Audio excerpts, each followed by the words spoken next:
মাঠ এবং মাঠের বাইরে কঠিন সময় পার করছে বাংলাদেশ ক্রিকেট। এরই মধ্যে শুক্রবার ফের পাকিস্তানের বিপক্ষে মাঠে নামবেন টাইগাররা। লিটনদের সামনে এবার আরো কঠিন লড়াই। সিরিজের সমতা ফেরাতে যে ম্যাচটা জিততেই হবে, এমন কঠিন বাস্তবতায় একাদশে আসতে পারে পরিবর্তন। পাকিস্তানের বিপক্ষে সিরিজের দ্বিতীয় টি-20তে কেমন হচ্ছে টাইগারদের সেরা একাদশ, সেটাই দেখে নেওয়া যাক একে একে। সিরিজের প্রথম ম্যাচে প্রত্যাশা মেটাতে পারেননি ওপেনার পারভেজ ইমন। 5 বল খেলে করেন মাত্র 4 রান, তবুও তার উপরই ভরসা রাখতে হচ্ছে।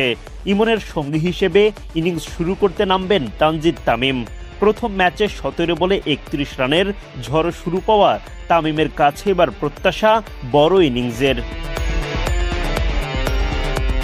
নানা বিপত্তির মাঝে আসার কথা অধিনায়ক লিটন দাস রানে ফিরেছেন।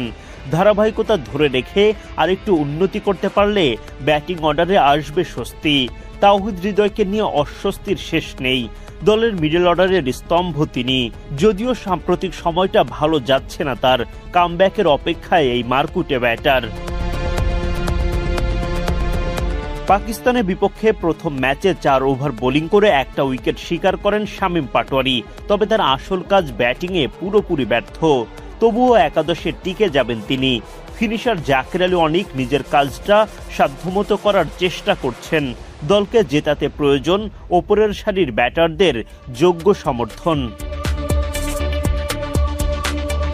স্কোয়াডে যুক্ত হওয়ার পর প্রথম ম্যাচটা বেঞ্চে বসে কাটাতে হয় অলরাউন্ডার মেহেদী হাসান মিরাজকে।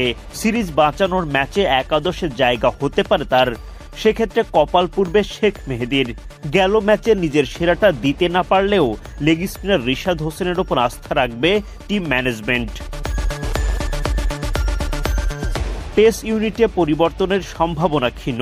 বাঁহাতি শরীফুল ইসলামের সাথে 2 ডানহাতি হাসান মাহমুদ ও তানজিম সাকিবকে দেখা যাবে সেরা একাদশে। তবে ব্যর্থতার বৃত্তে ঘুরপাক খেতে থাকা বাংলাদেশ চমকপ্রদ কোনো সিদ্ধান্ত নিলেও অবাক হওয়ার কিছুই থাকবে না।